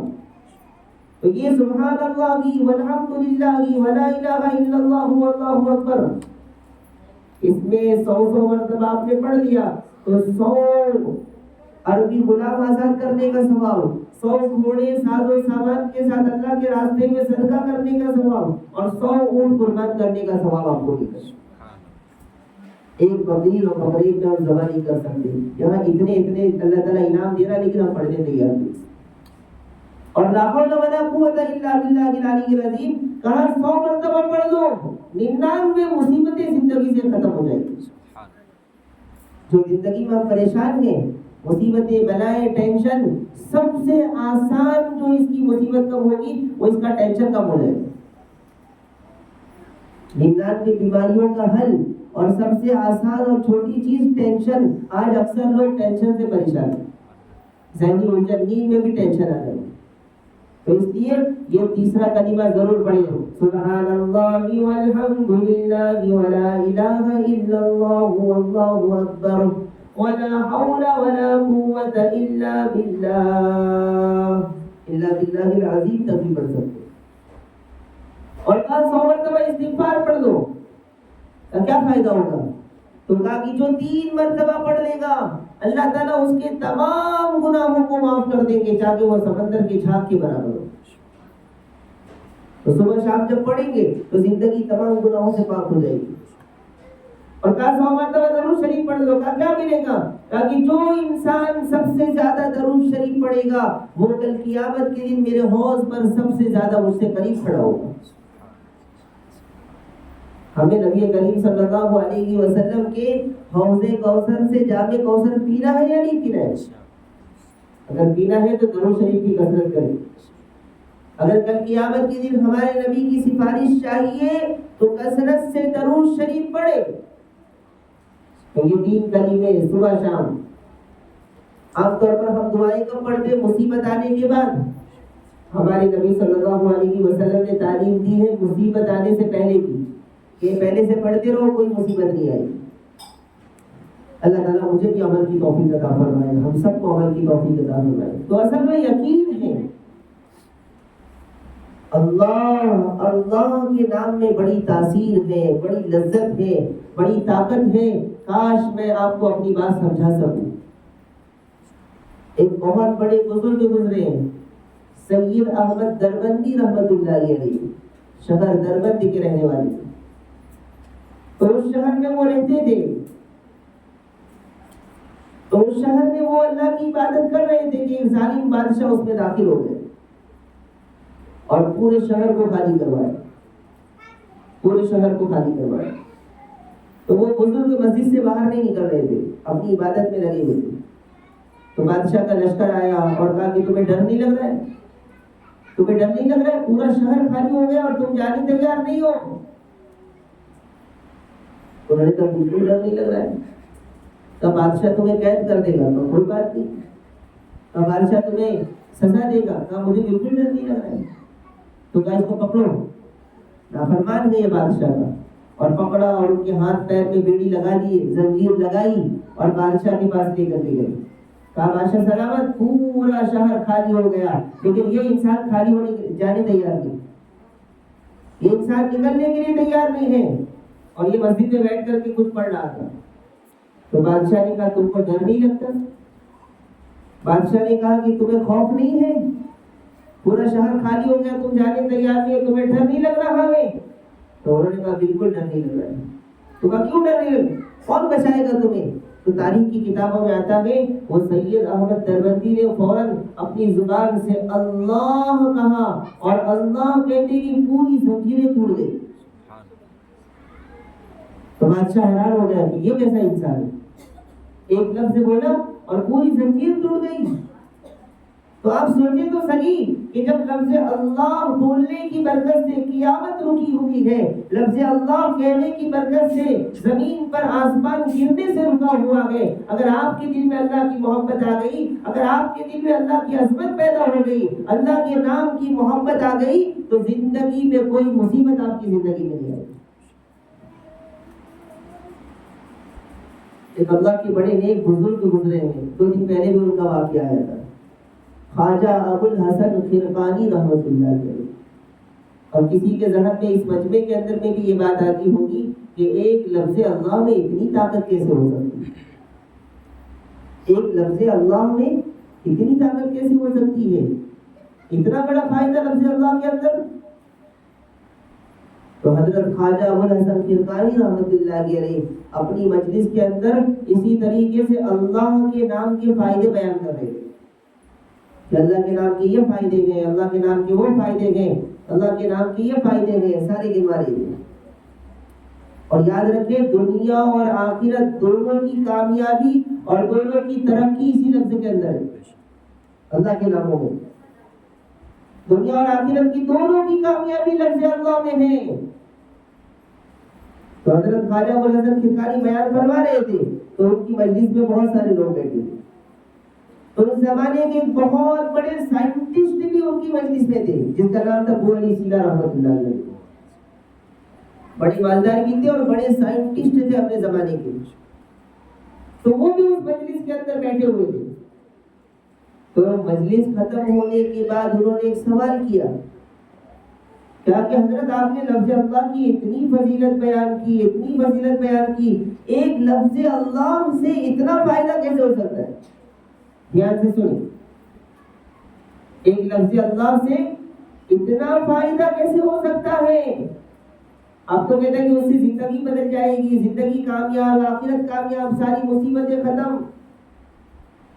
تو اتنا فائدہ یہ کیسے ہو سکتا ہے؟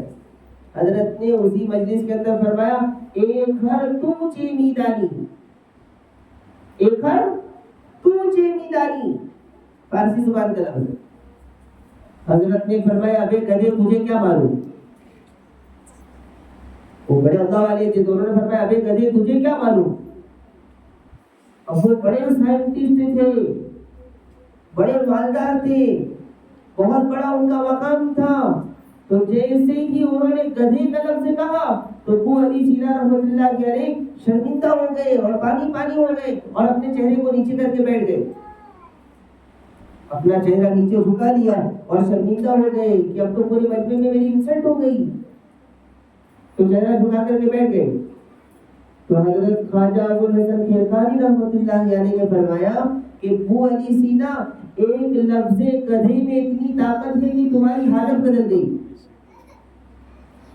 ایک لفظ گدھے کے اندر اتنی طاقت ہے کہ تمہاری پوری حالت بدل گئی، تم شرمندہ ہو گئے، پانی پانی ہو گئے. تو لفظ اللہ میں کیسی تاثیر ہوگی؟ یہ بہت دل سے سنیں گے تو سمجھ میں آئے گا. تو یہ سمجھایا حضرت نے کہ لفظ گدھا میں نے تمہیں بولا تو تم پانی پانی ہو گئے، شرمندہ ہو گئے اور تمہاری پوری حالت بدل گئی. تو لفظ اللہ اگر بار بار انسان بولے گا تو اس کی زندگی کیسے نہیں بدلے گی؟ اس لیے اللہ اللہ کا ذکر کرے، اپنے بچوں کو بھی اللہ اللہ کا ذکر کرتے ہوئے سنائے اور چلتے پھرتے ہماری زبان پر اللہ اللہ ہونا چاہیے. اللہ اللہ کا ذکر کریں، پھر اللہ اللہ بھی بول سکتے ہیں. اللہ اللہ اللہ اللہ ذکر کرنا چاہیے. اللہ اللہ اللہ اللہ اللہ کا نام نہیں، اس کے بڑے اثرات ہیں. ایک گدھے کے نام سے پوری حالت بدل گئی تو لفظ اللہ کے نام سے ہماری زندگی یقیناً بدلے گی انشاءاللہ. ہماری زندگی کی ساری پریشانی ختم ہوگی انشاءاللہ، ساری مشکلیں آسان ہوگی انشاءاللہ. دنیا بھی بنے گی، آخرت بھی بنے گی. شرط یہ ہے کہ دل میں اللہ کی محبت، دل میں اللہ کی محبت، دل میں اللہ کی یاد، دل میں اللہ کی تڑپ. اور جب رات میں اٹھیں گے اور تہجد کی نماز پڑھیں گے اور تہجد کی نماز پڑھ کر کے جب آپ مانگیں گے کہ یا اللہ پوری دنیا سوئی ہوئی ہے، یا اللہ میری یہ ضرورتیں ہیں، یا اللہ میں پریشان ہوں، روزی کے لیے پریشان ہوں، جب اس اللہ کو پکاریں گے آپ کی ساری ضرورتیں پوری ہو جائیں گی. تو رمضان کا ایک بڑا حصہ گزر گیا، دوسرا عشرہ بھی آدھا ختم ہو گیا اور دیکھتے دیکھتے پورا رمضان چلا جائے گا. اس لیے میری مائیں اور بہنیں، میں آپ سے ایک ایک کر کے تو نہیں پوچھوں گا، لیکن یہ ضرور کہوں گا کہ آج کون سا روزہ ہے اتنے پارے ہمارے ہونے چاہیے. اس لیے کہ شروع میں یہ بات آئی تھی کہ رمضان میں کم سے کم کی بات کر رہا ہوں، زیادہ سے زیادہ کی بات نہیں، کم سے کم کی بات کر رہا ہوں. ایک قرآن ختم ہونا چاہیے. تو آج کون سا روزہ میں اتنے پارے ہمارے ہوئے یا نہیں ہوئے؟ اگر نہیں ہوئے تو ہم نقصان میں، اگر ہو گئے تو الحمدللہ اللہ کا شکر ادا کریں۔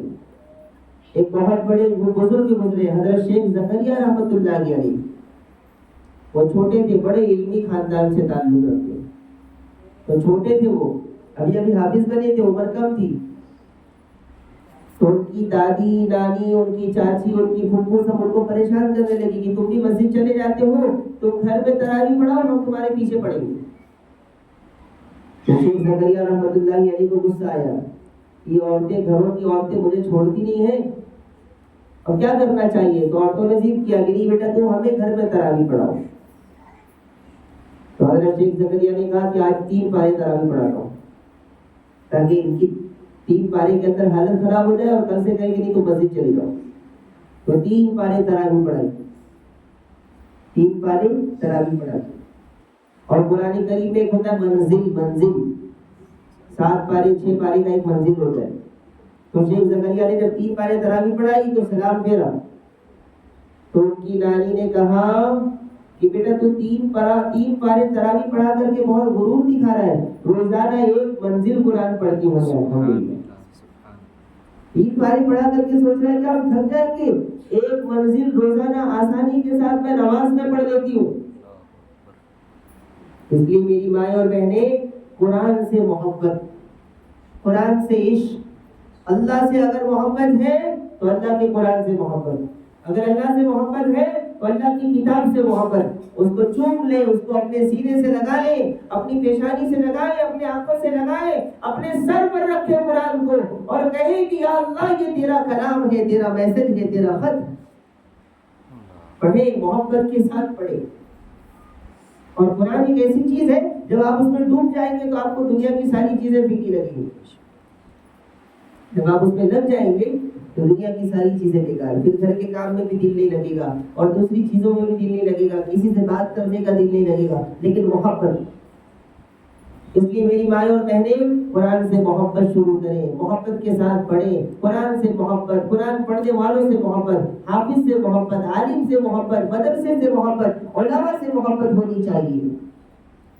کوشش تو کم سے کم 1 قرآن، لیکن زیادہ بھی کر سکتے ہیں آپ۔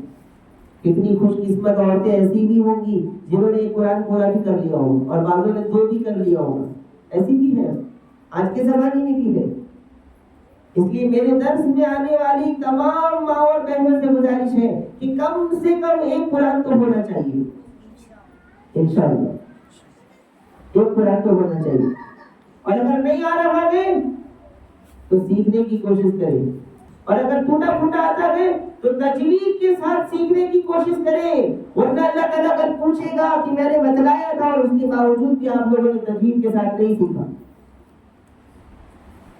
اب تک معلوم نہیں تھا، ادھر ادھر ہم نے قرآن پڑھا، ہمیں پڑھانے والے صحیح نہیں ملے، ہم صحیح طریقے سے نہیں پڑھ سکے، آج ہمیں معلوم ہوا ہے اے اللہ اب تک کی زندگی سے توبہ کرتی ہوں اور آج وعدہ کرتی ہوں کہ اب سے انشاءاللہ تجوید کے ساتھ قرآن پڑھوں گی۔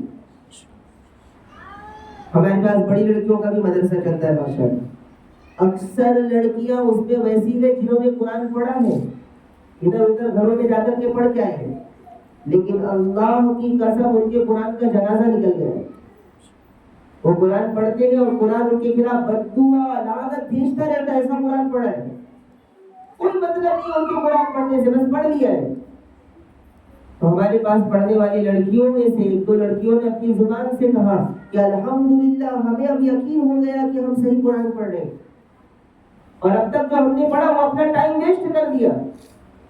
تو ماں باپ سے بھی گزارش ہے، آج اتنی مائیں بیٹھی ہیں کہ اپنے بچوں کو صحیح قرآن پڑھانے کی فکر کرے، ورنہ ان کی زندگی برباد کرنے کے پیچھے آپ کا ہاتھ ہوگا۔ اللہ آپ کو پوچھے گا کہ غلط قرآن تم نہیں پڑھنے بھیجا تھا۔ اس لیے ارادہ کریں کہ انشاءاللہ ہم بھی تجوید کے ساتھ پڑھیں گے اور ہمارے بچوں کو تو حافظ بنائیں گے انشاءاللہ۔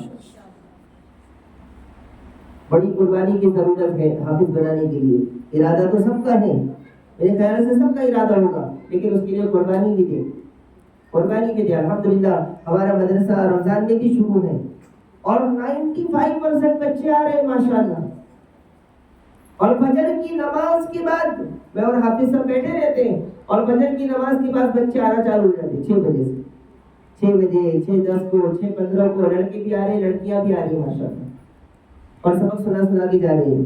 تو اللہ تعالیٰ ان کی قربانی کو ضائع نہیں کرے گا انشاءاللہ، ان بچوں کو ضرور کامیاب کرے گا انشاءاللہ، اور ان کے ماں باپ کو بھی قبول کرے گا انشاءاللہ، ان کی قربانی کو بھی قبول کرے گا کہ وہ ماں باپ بیچارے فکر سے بھیج رہے ہیں.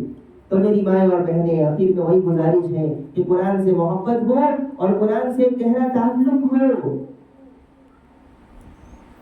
قرآن کو اپنے سینے سے لگا لیں، اپنے سینے میں بسا لیں، اللہ کی محبت دل میں بسا لیں. تو اللہ کا نام یہ عاشقوں کی جان ہے، اس میں محبت کرنے والوں کی زندگی اور کامیابی چھپی ہوئی ہے. اللہ تعالیٰ سے آخر میں دعا ہے کہ اللہ تبارک و تعالیٰ مجھے اللہ ان ناموں کی محبت اور اس کا یقین نصیب فرما. اللہ تعالیٰ ہمارے دلوں سے ساری گندگی کو نکال دے، ساری گندگی کو نکال کر کے اللہ اپنی محبت پیدا فرمائے، اپنے رسول کی محبت پیدا فرمائے. آمین ثم آمین. وآخر دعوانا الحمدللہ رب العالمین. کچھ مسائل آئے ہوئے ہیں، کچھ سوالات ہیں، سن لیں.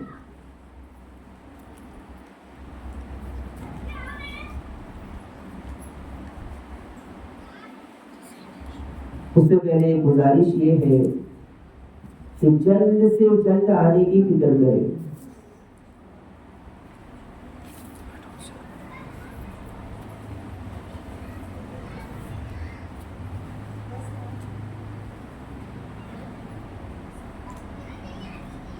کسی کی بہن بیمار ہے، اس کی شفا کے لیے دعا کریں.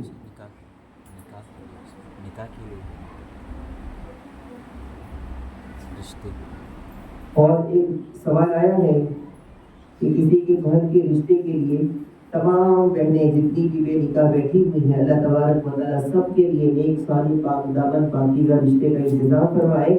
اس کے لیے جو کچھ مخصوص دعا ہے، کچھ عمل ہے، اس کو کرنے سے انشاءاللہ بڑا فائدہ ہوگا، اور جتنے بیمار ہیں ان کو شفائے کلی نصیب فرمائے. تو تمام ماں اور بہنوں سے گزارش ہے کہ جلدی آنے کی فکر کریں. یہ رمضان کا بہت مبارک مہینہ الحمدللہ. اس درس میں کچھ مائیں اور بہنیں وقت سے پہلے آتی ہیں. میں 11 بجے سے 5 منٹ پہلے مدرسے میں آنے کی کوشش کرتا ہوں تاکہ ہم اندر جا کر بیٹھ جائیں، لیکن الحمدللہ اس سے پہلے کچھ مائیں اور بہنیں آ کر کے قرآن کریم کی تلاوت میں، ذکر میں لگے رہتے ہیں. تو تمام ماؤں سے گزارش ہے، بہنوں سے گزارش ہے کہ جلد آنے کی فکر کریں. دنیا کے سارے کام تو ہمیں کرنا ہے، بعد میں بھی اس کے لیے وقت ہے، لیکن یہ مبارک موقع آپ کو دوبارہ نہیں ملے گا. یہ مجمع آسمان پر ایسے چمک رہا ہوگا جیسے زمین سے ہم چمکتے ہوئے ستاروں کو دیکھتے، اور اس مجمع کا اللہ اپنی مجلس میں ذکر کر رہا ہوگا. تو اس لیے جلد آنے کی فکر کریں، وقت پر پہنچنے کی فکر کریں. آپ کا مدرسہ ہے، آپ آ کر قرآن پڑھیں، یہاں پر ذکر کریں. اور دوسرا ایک اعلان کیا گیا تھا کہ بہت ساری دعائیں ہیں جو سب کو لکھ کر دینا مشکل ہے، تو وہ دعاؤں کو گروپ میں ڈالا جائے گا. اس کے لیے گروپ بنانے کی بات آئی تھی. تو کچھ نمبرات تقریباً 60 کے قریب نمبرات آئے ہیں، اور بہت سو کے نمبرات نہیں ہیں. تو تمام ماں اور بہنوں سے گزارش ہے کہ جنہوں نے اب تک نمبر نہیں لکھائے ہیں وہ اپنا موبائل نمبر آپا کے پاس لکھوا دیں، یا باہر مدرسے کی کوئی تعلیم آ گئی تو ان کے پاس لکھوائیں. دیکھیں کہ آپ درس قرآن کے نام سے آپ کے موبائل میں گروپ آیا کہ نہیں آیا. اگر درس قرآن مدرسہ جامعہ قاسمیہ کے نام سے گروپ نہیں ہے تو آپ اپنا نمبر لکھوائیں. تو بعض لوگوں نے نمبر نہیں لکھوائے، بعض لوگوں نے 9 نمبر لکھوائے، ایسی بھی لسٹ میں تو اس کو مکمل کر دیں. اب سوال یہ ہے کہ اشراق اور چاشت کا وقت کب سے شروع ہوتا ہے. مسئلہ ہے اشراق کی نماز اور چاشت کی نماز اللہ ہمیں پڑھنے کی توفیق عطا فرمائے. تو اس کا وقت کب سے شروع ہوتا ہے؟ تو کہا اشراق کا وقت سورج نکلنے سے 20 منٹ کے بعد شروع ہوتا ہے. سورج نکلنے کے 20 منٹ کے بعد، طلوع آفتاب کے 20 منٹ کے بعد اس کا وقت شروع ہوتا ہے، اور نصف نہار تک 12 بجے تک اس کا وقت رہتا ہے. لیکن بہتر یہ ہے کہ شروع وقت میں اشراق کی نماز پڑھ لیں، بہت دیر نہ کریں. اور چاشت کی نماز کا وقت، چاشت کی نماز کے وقت سورج بہت زیادہ اچھی طرح طلوع ہو جانے کے بعد، یعنی 10 بجے کے بعد ٹائم شروع ہوتا ہے چاشت کی نماز کا وقت۔ اگر کوئی پڑھنا چاہے تو 10 بجے سے لے کر کے 12 بجے تک پڑھ سکتا ہے۔ تو اشراق کی نماز کا وقت سورج نکلنے کے 20 منٹ بعد سے لے کر کے نصف نہار تک، آدھی دن تک رہتا ہے۔ اور چاشت کا وقت سورج اچھی طرح طلوع ہونے کے بعد، یعنی 10 بجے سے لے کر 12 بجے تک رہتا ہے۔ اور دوسرا سوال یہ ہے کہ صدقہ فطر اگر عید کی نماز سے پہلے دیے تو کیا چلتا ہے؟ یعنی آخری اشرے میں صدقہ فطر یہ ہر مسلمان پر واجب ہے۔ کس پر واجب ہے وہ آئندہ آئے گا انشاءاللہ، لیکن یہ دینا ضروری ہے جن پر واجب ہے۔ تو کہا کب دیں گے؟ تو کہا عید کی صبح میں دینا ضروری ہے، لیکن اس سے پہلے بھی اگر آخری اشرے میں کوئی صدقہ فطر نکال دیتا ہے تو یہ بہتر ہے، تاکہ جس کے پاس صدقہ فطر پہنچ جائے وہ اپنی ضرورت پوری کر لے۔ تو افضل ہے، بہتر ہے کہ عید سے پہلے بھی آخری اشرے میں بھی صدقہ فطر اگر نکال کر کے غریبوں کو، مستحق کو پہنچا دیا جائے تو بہت بہتر ہے، تاکہ وہ انسان اپنی ضرورت پوری کر لے، عید کی تیاری کر لے، کھانے کا انتظام کر لے، اچھی چیز ہے۔ ایک سوال یہ ہے، بہت اہم سوال ہے، اس سوال کے جواب سے پہلے میں آپ کے سامنے کچھ وضاحت کر دوں کہ سوال کے معاملے میں دینی مسئلے مسائل میں بالکل بھی شرم محسوس نہیں ہونی چاہیے۔ یہ جو سوال میرے پاس بھیجا گیا ہے، اس سے بھی زیادہ اہم سوال اللہ کے رسول صلی اللہ علیہ وسلم کی مجلس میں ہوتے تھے، اور عورتیں آ کر کے پوچھتی تھی کہ یا رسول اللہ ایسا مسئلہ کیا ہے، اس کا کیا حل ہے، اس کا کیا مسئلہ ہے۔ حتیٰ کہ حضرت عائشہ رضی اللہ تعالیٰ عنہ اندر ہوتی تھی حجرے کے اندر، اور عورتیں باہر ہوتی تھی، تو حضرت عائشہ پریشان ہوتی تھی کہ عورتیں کیا مسئلہ پوچھ رہی ہے، لیکن آپ صلی اللہ علیہ وسلم فرماتے ہیں کہ انہوں نے صحیح پوچھا۔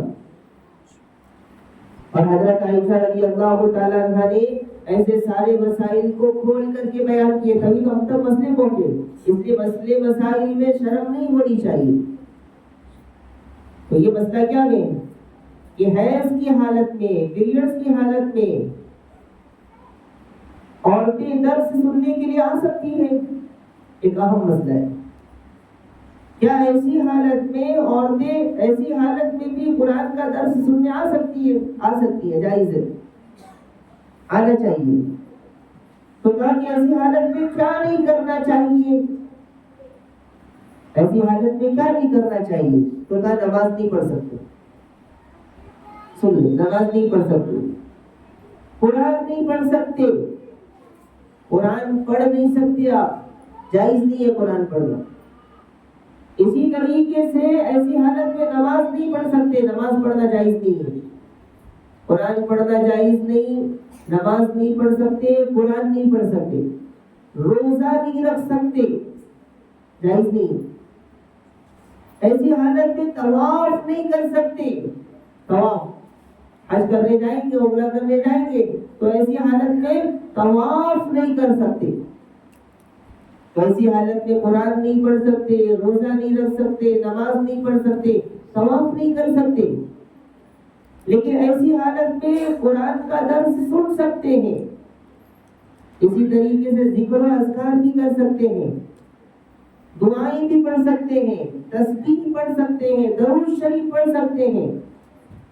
یہ مسائل عام طور پر معلوم نہیں ہوتے۔ تو حیض کی حالت میں، پیریڈز کی حالت میں درود شریف پڑھ سکتے ہیں، عورتیں گھروں میں بیٹھ کر کے، کہیں پر بیٹھ کے درود شریف پڑھنا چاہیں تو پڑھ سکتی ہیں، صبح شام کی دعائیں پڑھنا چاہیں تو پڑھ سکتی ہے، اللہ کا ذکر کرنا چاہیں تو کر سکتی ہے، درس سننا چاہیں تو سن سکتی ہے، کتاب کی تعلیم کرنا چاہے تو کر سکتی ہے، کتاب کی تعلیم سننا چاہے تو سن سکتی ہے، اجازت ہے، کوئی حرج نہیں ہے۔ دین بہت آسان ہے، اس کو مشکل نہ بنائیں۔ تو یہ مسئلہ آپ کے سامنے آ گیا۔ قرآن کریم نہیں پڑھ سکتے، لیکن قرآن کریم کی وہ آیت، یہ بھی سن لیں مسئلہ، قرآن کریم کی وہ آیت جو دعا ہے تو اس آیت کو دعا کی نیت سے پڑھ سکتی ہے۔ قرآن کریم کی وہ آیت جو دعا ہے تو دعا کی نیت سے پڑھنا جائز ہے، جیسے اولاد کے لیے کوئی دعا پڑھ رہے ہیں، رب هب لي من الصالحین، رب لا تذرنی فردا وانت خیر الوارثین، اگر یہ دعا کوئی پڑھ رہا ہے تو ایسی حالت میں بھی پڑھ سکتا ہے۔ جبکہ قرآن کی دعا میں تو کہا کہ قرآن کی دعاؤں کو بھی ایسی حالت میں پڑھ سکتے ہیں، تلاوت کی نیت سے قرآن نہیں پڑھ سکتے، قرآن پڑھنا بھی جائز نہیں، قرآن پکڑنا بھی جائز نہیں ہے، قرآن چھونا بھی جائز نہیں ہے، باقی درس قرآن میں آ سکتی ہے، آنا چاہیے۔ اسی طریقے سے ہمارے پاس جو لڑکیوں کا مدرسہ ہے ان کے لیے بھی یہی مسئلہ ہے کہ ایسی حالت میں آ سکتے ہیں، کوئی حرج نہیں ہے، ان کے قاعدے ہوتے ہیں، ان کی دعائیں ہوتی ہیں، وہ پڑھ سکتے ہیں۔ اور ایک ضروری اعلان یہ ہے کہ باہر گاڑیاں گھومتی رہتی ہیں، جو مائیں اور بہنیں اپنے بچوں کو لے کر کے آ رہی ہیں ان کے لیے خاص اعلان ہے کہ باہر مدرسے کے باہر گاڑیاں بھی گھومتی ہیں، تو اپنے بچوں پر خاص دھیان رکھیں، اپنے بچوں کو اپنے پاس بٹھائیں، باہر نہ چھوڑیں۔ ایصال ثواب کیا ہوتا ہے؟ ایک سوال، ایصال کے معنی پہنچانا، ایصال ثواب یعنی ثواب کا پہنچانا۔ تو مرنے والا مر گیا تو مرنے والے کے لیے کیا کرنا چاہیے؟ تو کہا کہ سب سے بہترین تحفہ یہ ہے کہ مرنے والوں کے لیے ایصال ثواب کرو، یعنی ثواب پہنچاؤ۔ تو کیسے ثواب پہنچائیں؟ تو کہا کہ کچھ صدقہ جاریہ ایسا کرو اس کے نام سے کہ اس کو ثواب پہنچے، اس کے نام سے مسجد بناؤ، اس کے نام سے مدرسے بناؤ، اس کے نام سے مدرسے میں کسی بچے کو قرآن پڑھاؤ، اس کے نام سے کسی بچے کی کفالت لے کر اس کو حافظ بناؤ۔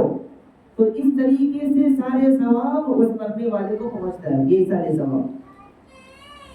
اگر عید کے بعد عورتیں قرآن پڑھنا چاہتی ہیں، الحمدللہ بہت ساری عورتوں کی یہ خواہش ہے، میں دل کی گہرائی سے دعا بھی کرتا ہوں اور فکر بھی کرتا ہوں کہ اللہ تعالیٰ ہماری ماں اور بہنوں کے لیے بھی قرآن کریم تجوید کے ساتھ پڑھنے کا انتظام کرے۔ تو جو عورتیں قرآن پڑھنا چاہتی ہیں وہ کیا کریں؟ تو وہ اپنا نام لکھوائیں، ان کی طلب اور ان کی تڑپ دیکھ کر کے اللہ تعالیٰ غیب سے انتظام فرمائے گا انشاءاللہ، اور دعا بھی کرے کہ اللہ تعالیٰ ہمارے لیے قرآن کریم پڑھنے کا انتظام فرمائے۔ بغیر دعاؤں سے کوئی کام نہیں ہوتا، آپ کی سچی طلب اور آپ کی سچی تڑپ رہیں گی تو انشاءاللہ اللہ کے فضل و کرم سے ضرور انتظام ہوگا۔ اللہ تعالیٰ ہم سب کو عمل کی توفیق عطا فرمائے۔ دعا کریں۔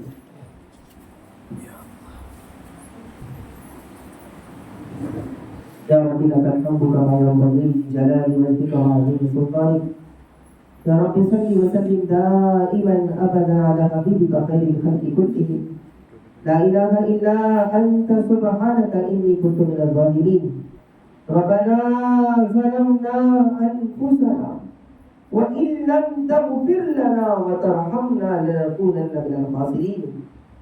اے اللہ ہم سب کے گناہوں کو معاف فرما دے، اے اللہ ہم گنہگار ہیں، خطا کار ہیں، تیرے مجرم بندے ہیں، تیرے ناپاک بندے ہیں۔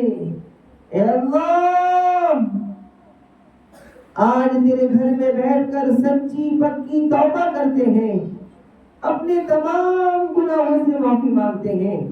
اے اللہ ہم سب کے گناہوں کو معاف فرما دے، ہم سب کے خطاؤں سے درگزر فرما دے۔ اے اللہ ہم تیرے مجرم ہیں، پوری زندگی گناہوں میں گزر گئی، پوری زندگی تیری نافرمانی میں گزر گئی، رات کی اندھیریوں میں، دن کے اجالوں میں، تنہائی میں، اکیلے میں، مجمع میں، نہ جانے کیسے کیسے گناہ ہم نے کیے۔ اے اللہ ہمارے تمام گناہوں کو معاف فرما دے، تمام گناہوں کو معاف فرما دے۔ اے اللہ دنیا کی آگ برداشت نہیں کر سکتے، قبر کی آگ کو کون برداشت کر پائے گا؟ اے اللہ ایک گرم فرشی پہ ہم کھڑے نہیں ہو سکتے۔ اے اللہ دنیا کے سانپ اور بچھو دیکھ کر ہمیں ڈر لگتا ہے۔ اے اللہ قبر کے عذاب کو کون برداشت کر پائے گا؟ اے ماں سے زیادہ پیار کرنے والے اللہ ہم سب کے گناہوں کو معاف فرما دے، ہم سب کے گناہوں کو معاف فرما دے۔ اے اللہ اس پورے مجمع کی مغفرت فرما، پورے مجمع کی مغفرت فرما۔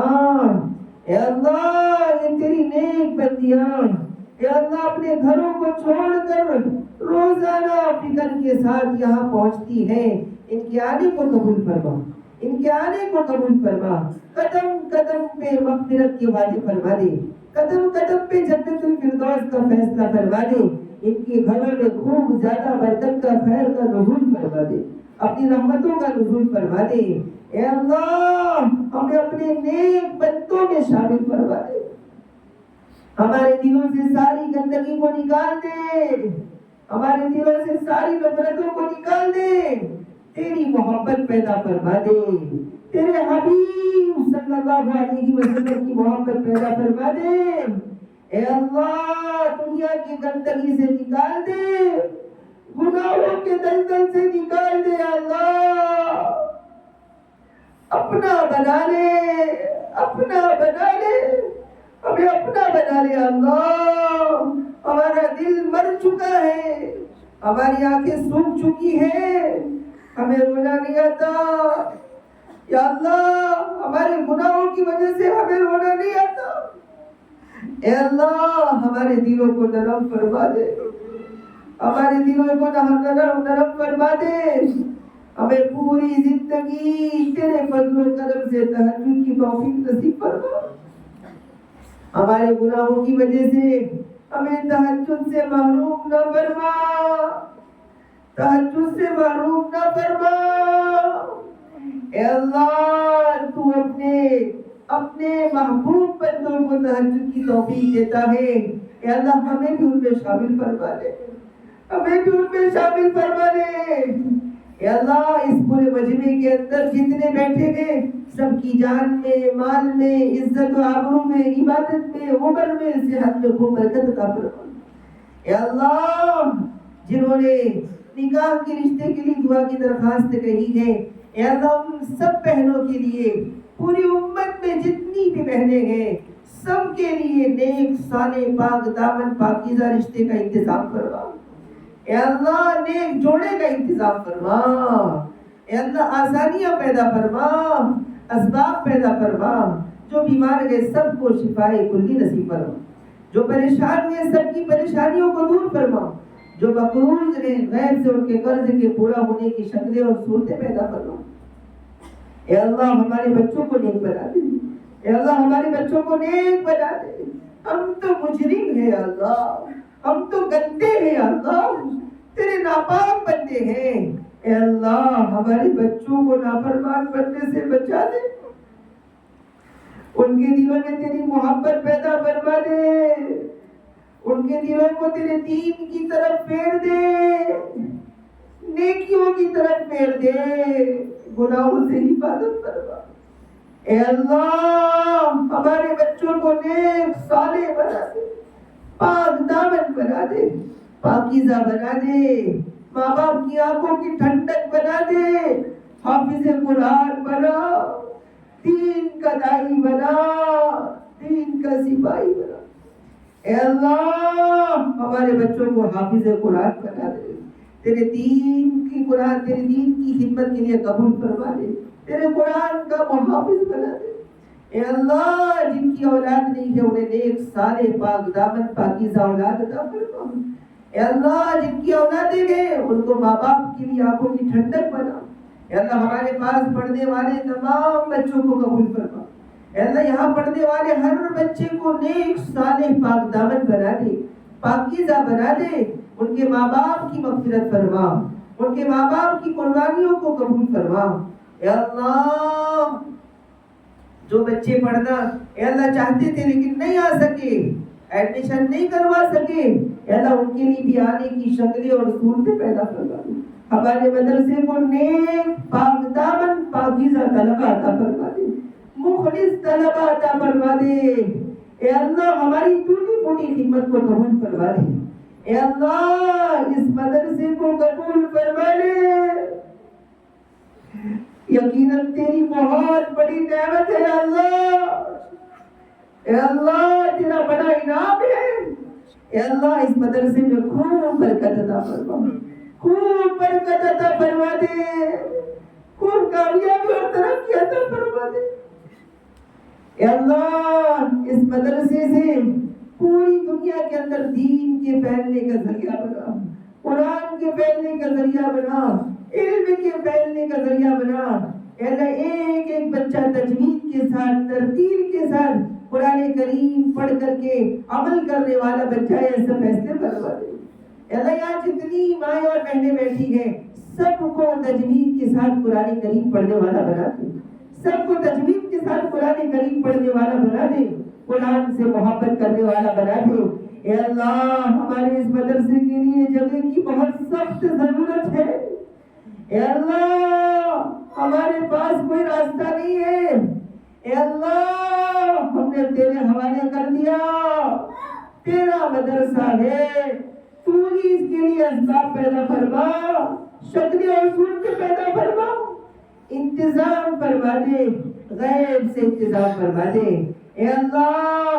ہمارے مدرسے کو مخلص احباب اور مخلص معاون عطا فرما، جنہوں نے 1 روپے کا بھی تعاون کیا ہے ان سب کی دنیا اور آخرت بنا دے، دنیا اور آخرت کی کامیابی نصیب فرما دے اے اللہ۔ انہیں جنت الفردوس میں اعلیٰ مقام نصیب فرما دے، جنہوں نے اپنے والدین کے نام سے تعاون کیا ان کی بال بال مغفرت فرما دے اے اللہ۔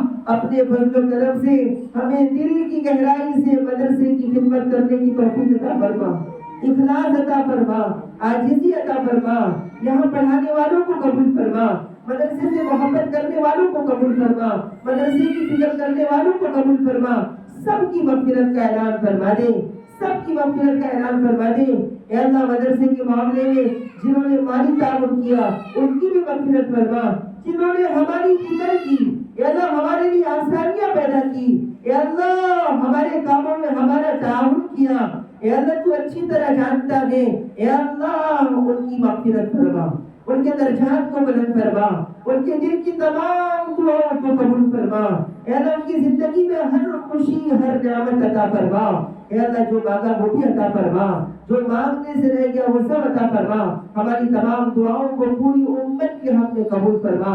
جزا اللہ عنا محمد اللہ و اہلہ صلی اللہ علیہ وسلم۔ سبحان اللہ